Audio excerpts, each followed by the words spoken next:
بسم اللہ الرحمن الرحیم۔ السلام علیکم معزز طلباء کرام، آپ سب کیسے ہیں؟ آج ہم تفسیر بیضاوی کے سبق نمبر 84 کو پڑھیں گے۔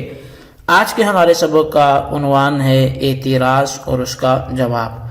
آج کے ہمارے سبق کی عبارت او اشارتن الی کلمات ہی منہا سے شروع ہوتی ہے۔ آئیے آج کے سبق کی عبارت پڑھ کے اس کا ترجمہ کرتے ہیں اور اس کے بعد اس کی باقاعدہ وضاحت کی طرف بھی بڑھتے ہیں۔ تو مصنف علیہ رحمہ لکھتے ہیں او اشارتن الی کلمات ہی منہا، یا یہ جو الفاظ تہجی ہیں ان سے ان کلمات کی طرف اشارہ ہے جن سے یہ الفاظ لیے گئے ہیں۔ اختصرت علیہا اختصار الشاعر فی قولہ قلت لها قفی فقالت لی قاف، اور ان پر اکتفا کیا گیا ہے جیسا کہ شاعر نے اپنے قول قلت لها قفی فقالت لی قاف میں لفظ قاف پر اکتفا کیا ہے کہ میں نے اپنی محبوبہ سے کہا کہ ٹھہر جا، تو اس نے کہا میں ٹھہر گئی، جیسا کہ کما روی عن ابن عباس رضی اللہ عنہما انہ قال الالف آلاء اللہ واللام لطفہ والمیم ملکہ،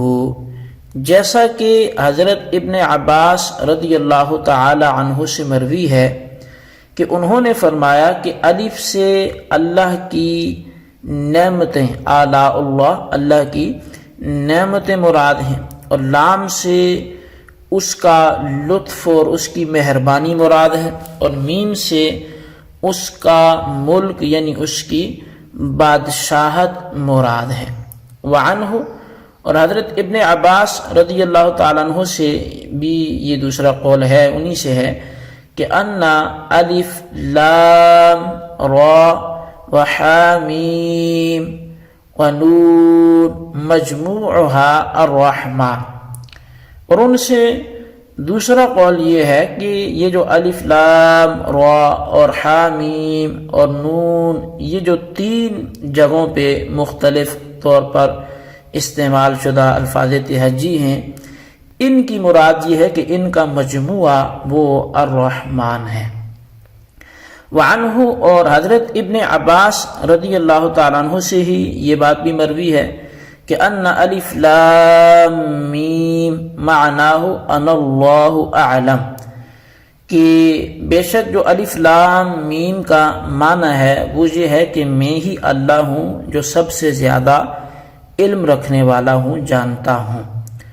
وَنَحْوَ ذَلِكَ سَائِرَ الْفَوَاتِحِ، اور اسی طرح دیگر بھی جو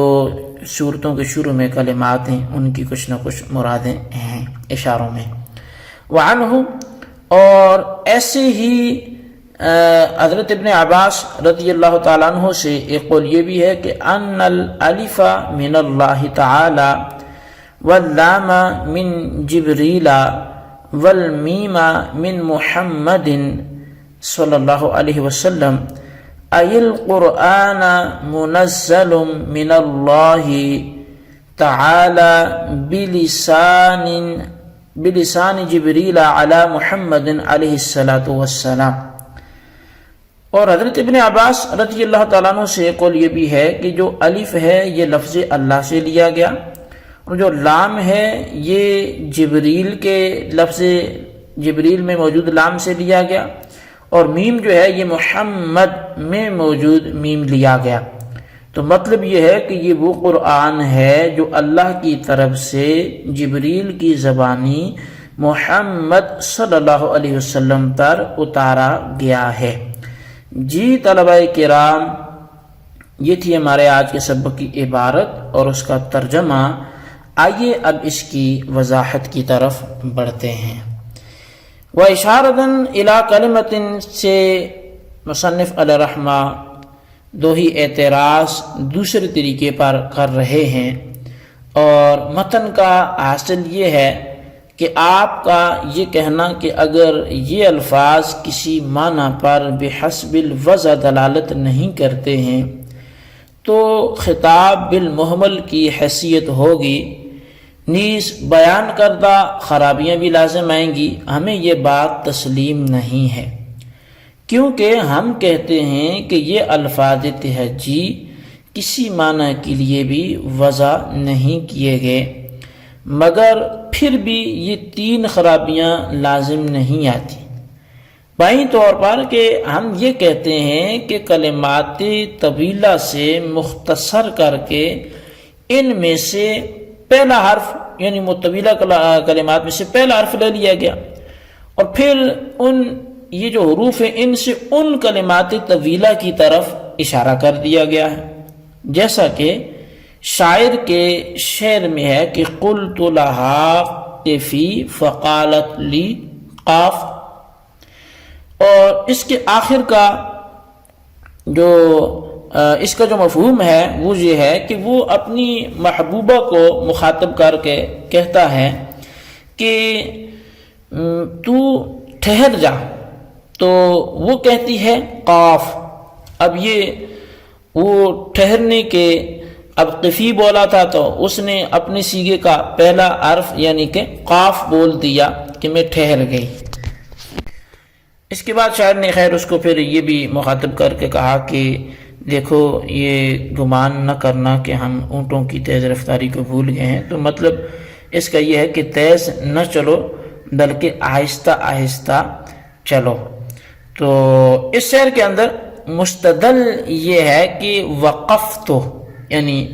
جو جملہ طویلہ تھا اس کا جواب بنتا تھا کہ قلت لها قفی فقالت لی وقفت ہونا تو یہ چاہیے، لیکن اس وقفت سے مختصر کر کے یہاں پر قاف بنایا گیا، اور پھر اس لفظ قاف سے سارے جملہ طویلہ کی طرف جو ہے وہ اشارہ کر دیا گیا۔ اب اشارے کی 5 صورتیں ہیں، اور 5 صورتیں مستقل اقوال کی صورت میں ہیں۔ 4 تو خود حضرت ابن عباس رضی اللہ تعالیٰ عنہ سے مروی ہیں، اور آخر کی 5ویں صورت حضور صلی اللہ علیہ وسلم کی تقریر ہے جو بروایت ابن عباس رضی اللہ تعالیٰ عنہ ثابت ہے۔ اول قول یہ ہے کہ ان الفاظ تہجی سے اللہ تعالیٰ کی صفات کی طرف اشارہ ہے، مثلا الف سے اشارہ ہے احد، اول، آخر، ازلی، ابدی کی طرف، اور لام سے اشارہ ہے لطیف کی طرف، اور میم سے اشارہ ہے کہ اس کے منان، مجید، مالک ہونے کی طرف، لہذا الف لام میم کے معنی ہیں ازلی، ابدی، لطیف، مالک۔ دوسرا قول یہ کہ اشارہ ہو صفات افعال کی طرف، چنانچہ الف سے اشارہ ہو اللہ تعالیٰ کی اعلیٰ کی طرف یعنی اس کی نعمتوں کی طرف، اور لام سے اشارہ ہو لطف کی طرف، مہربانی کی طرف، اور میم سے اشارہ ہو اس کے ملک کی طرف، بادشاہت کی طرف۔ 2 قول ہو گئے۔ تیسرا قول یہ ہے کہ الف لام را، اور اسی طرح جو ہے وہ حا میم نون، یہ سب الرحمن کے اجزاء ہوں، اور ان سے اشارہ ہو کہ الرحمن یعنی اس سے مراد مجموعہ ہو اور وہ الرحمن ہے۔ لیکن یہ تیسرا قول حقیقت میں پہلا قول ہے، لہذا اس کو تیسرے کی حیثیت قائی صاحب نے نہیں دی ہے۔ بس تیسرا قول یہ ہے کہ ان الفاظ میں سے بعض سے اشارہ ہو ذات کی طرف اور بعض سے اشارہ ہو صفات کی طرف، مثلا الف سے اشارہ ہو اللہ کی ذات کی طرف اور لام سے اشارہ ہو اللہ کے علم کی طرف، تو اب الف لام کے معنی ہوں گے ان اللہ، یا لام سے اشارہ ہو اللہ کی علم کی طرف، تو اب الف لام کے معنی ہوں گے ان اللہ اعلم۔ ایسے ہی کاف ہا یا عین صاد کے معنی ہوں گے ان اللہ کافن و بادن و علیم و صادق۔ خیر، چوتھا قول یہ ہے کہ ان سے مختلف ذاتوں کی طرف اشارہ ہو، چنانچہ اللہ سے یہ الف سے اشارہ ہے اللہ کی طرف، اور لام سے اشارہ ہے جبریل کی طرف، اور میم سے اشارہ ہے محمد صلی اللہ علیہ وسلم کی طرف۔ تو ترجمہ اب یہ ہوگا کہ القرآن منزل من اللہ تعالی بلسان جبریل علی محمد صلی اللہ علیہ وسلم، کہ یہ وہ قرآن ہے جو اللہ کی طرف سے اتارا گیا، جبریل کی زبانی اتارا گیا، اور محمد صلی اللہ علیہ وسلم کی اوپر اتارا گیا۔ بہرحال جی یہ ہمارے آج کے سبق کی عبارت ترجمہ وضاحت تھی، اس کو اچھی طرح سمجھے،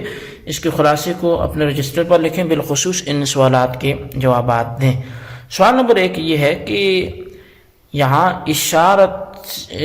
کلمات کی طرف اشارہ سے کیا مراد ہے، کہ کون سی کلمات کی طرف اشارہ مراد ہوگا۔ اور سوال نمبر 2 یہ ہے کہ فقالت لی قاف، قاف یہ کس کا مختصر ہے، اس کا طویل جملہ کیا تھا، اس کو تفصیل سے تحریر کریں۔ اللہ تبارک و تعالیٰ سے دعا ہے جو کچھ ہم نے پڑھا سنا سے یاد رکھنے کی توفیق نصیب فرمائے، آمین بجاہ النبی الامین صلی اللہ علیہ وسلم۔